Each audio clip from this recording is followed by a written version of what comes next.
Hello, and welcome back to another weekly update with Ben and Tyler. We are building our SaaS business Masset in public, and we are doing these weekly updates. We call them journal entries. 50% of the reason we do these is because we want the documentation and to remember what it felt like to be going through the weeds each and every week and what we go through and struggle with and succeed on, the victories, the highs, the lows. And then the other 50% is hopefully we can help other founders, individuals wanting to get to know our business, all sorts of fun stuff. We think building in public is amazing. So welcome back to another episode. This one's going to be short.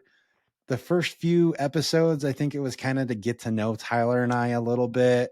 We were kind of in front of the camera a little bit longer, but now we're kind of in the groove. We're going to kind of share just some of those updates. So I had to go first last week. You already know how witty and clever and fun we are, so we don't need to review that anymore. You've printed out posters of how good looking we are. No one has ever done that for me and never will.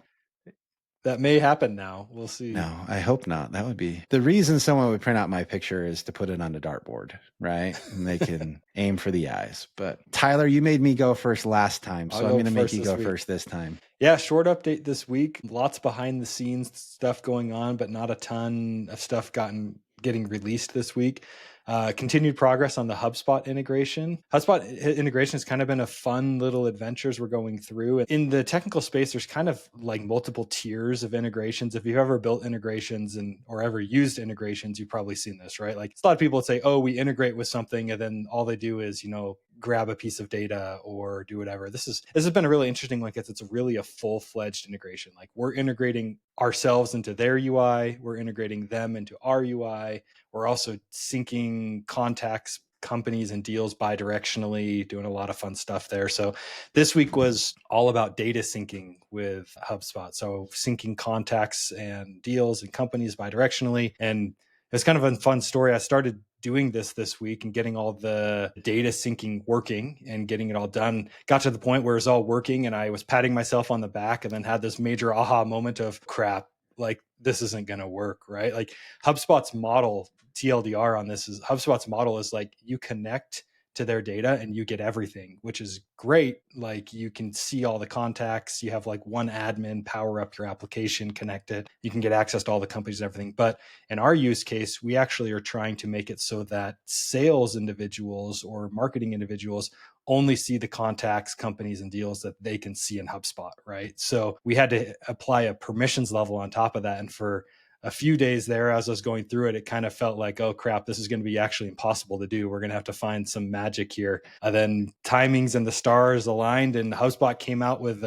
2 weeks ago. It looks like the HubSpot came out with a permission API that allows us to do what we need. So sometimes the stars just align. Sometimes you're in the right place or wrong time. Like, I don't know how people have been building HubSpot integrations without these APIs that just got released a couple weeks ago. So sometimes you just get lucky. And this feels like one of those chances we just got lucky and we got, integrations can be tough, but we got, a lucky hand dealt to us on this one where with those APIs, we got everything wired up and now we have full permissioned APIs and contacts and deals and companies. And it was fun to see it all working. So we are really getting close to the finish line on that one. And it was a lot of fun this week to kind of see that. I love that. Plus, what's cool is we probably have like the most robust integration that you can have because of that new release. I would be surprised if anybody was using it. We were probably one of the first, 20 or 30 companies that are using it. And definitely. So I love that. That's amazing. Fun story from my side of things. Again, I think stories are kind of the basis of life. It's how we learn and think and grow and all that kind of fun stuff.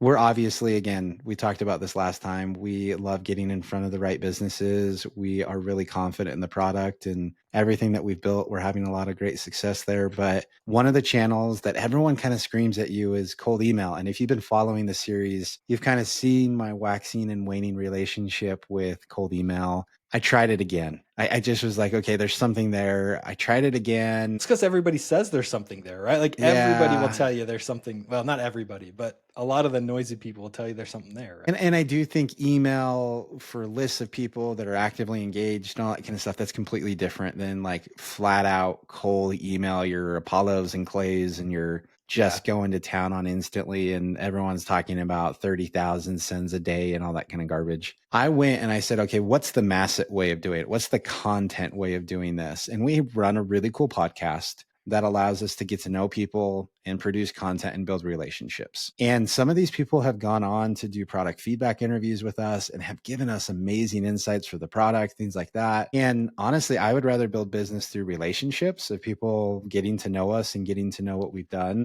And then when the time is right, a couple of them have come back and said, "Hey, Ben, I'm in the market. Can you show me more?" Yeah. And so I It's not the started original changing. intent of the outreach of the Oh, no. podcast, right? But it still builds relationships. Yeah, the idea is not to just force everyone to the bottom of a funnel, right? Yeah.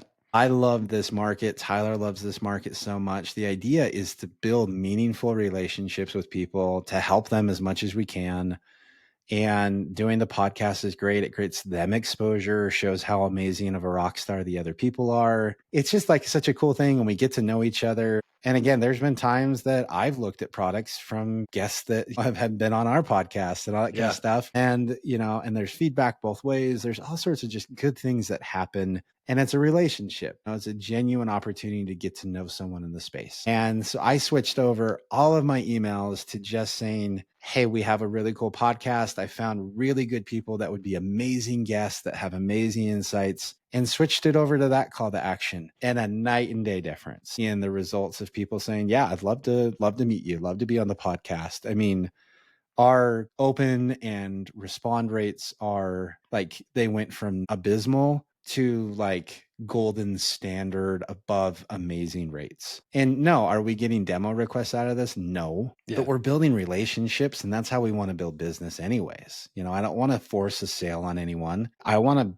build genuine connection, and I want people to tell their story and give them a platform to do it. So it's kind of cool. Like, we just kind of went back to the drawing board and said, let's do this our way. So that's kind of our philosophy. Again, everything starts and stops with content, and every channel we're going through that. I mean, Tyler and I have lots of long meetings to say, okay, here's the channels. How do we do this the content way? How do we do this our way? And we're seeing some pretty cool results by doing it our way. So that was kind of a fun learning to just say content is the right way. Like, we already believed in that. Our customers believe in that, but we continue to reiterate and see just how amazing that is. Yeah. And I think that based on the discussions we've had this week, is kind of a nice aha moment for me, is like the content way also lines up really well with account-based marketing, right? With ABM type plays, right? Like, as an early company like we are, you ask the question, well, how do you get above the noise, right? Like, how do you get your brand out there? And like, we still sit down in sales calls and people say, "I've never heard of you." Right. that's expected. Like, we're a pretty early company. And so it's like, but you don't want to just blast ads just so your name is in front of people, right? Like, that's just a lot of money to get that. So like, doing things like the podcast is great. It's not a sales pitch, but it's a great opportunity to get our name out there. People have a relationship. They understand who we are, what we're doing. Even if they're not in market, that's great, because they at least know who we are. Right. And I think that helps a lot. And I don't think it would be offensive to anyone coming on the podcast at all to recognize that we know that 95% of our market is not in market to buy a solution like ours today. It's just the statistics show. That's expected, right? Yeah. 5% are in market, 95% are not. I don't think our guests or anyone would feel offended by the fact that I'm trying to build a relationship with people in a meaningful way. And you know what? If they're in the 5% at some point in time in the future, I would hope that that relationship means enough that they would at least reach out and consider putting us on the list. Like, end of story. That's when they are ready. If they're in market. Yeah. And I would say that's cram it down. Exactly. On them. Like, I think that's a one giant caveat with it. Like a podcast or something like of that's relationship building can't be the primary goal, can't be to cram a sales pitch down somebody's, because people are going to see through that a mile away, right? Even if you're trying to disguise it, it's like, people are going to see through it. The people are smart, right? So it's like, if you're going to do it, it's got to be a genuine play for relationships. Just like, we're trying to build relationships. We're trying to know the market. We're trying to connect with people, right? Because if you're trying to do it as like, oh, well, we're just trying to get in front of people and we're going to slip in a demo, it's just not going to work. Like, people are not dumb, right? So just any listener listening to that, like, just take note of that, right? Like,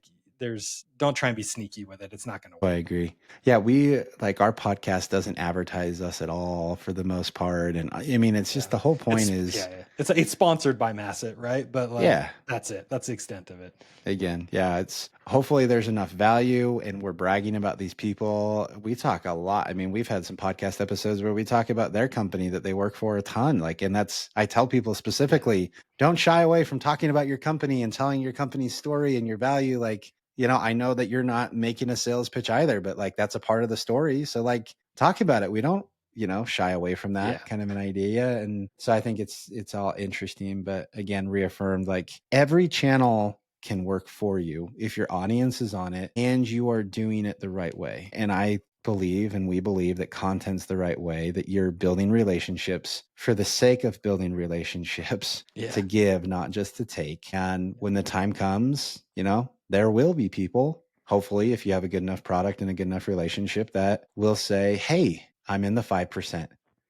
Can we talk now? Like, can I throw you in the mix? And that might be years down the road, right? Like that might be literally statistically, years. it'll never happen. Yeah. All right. Well, this is already longer than we thought it would be. Yeah. But keep it short. Yeah. Have a great week, everyone. We'll be back next week and have a great weekend. I guess these release on Monday. So hopefully you had a great weekend and we'll see you next time. Spring break for us next week. So hopefully we'll have Is it spring break? Yeah. Nice break next week. So shoot. Well, I didn't plan anything for spring break.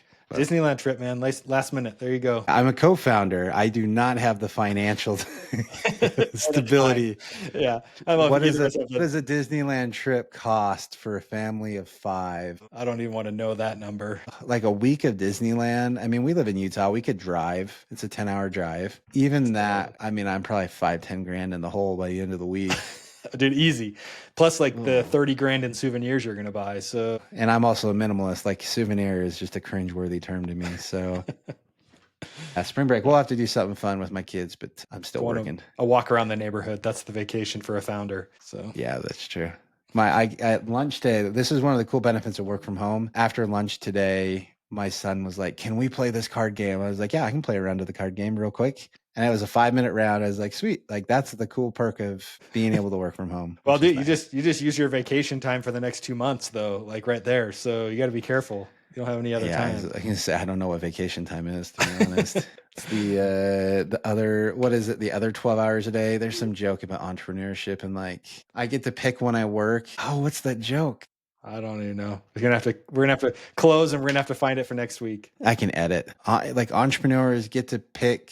It's something where it's like you get to pick which 12 hours a day you work or something like that. Yeah. So, entrepreneurship is the freedom to pick which 12 hours of the day you work. Yeah, I don't know. I'll ask ChatGPT. All right. Have a good week. Have a good week. See you guys.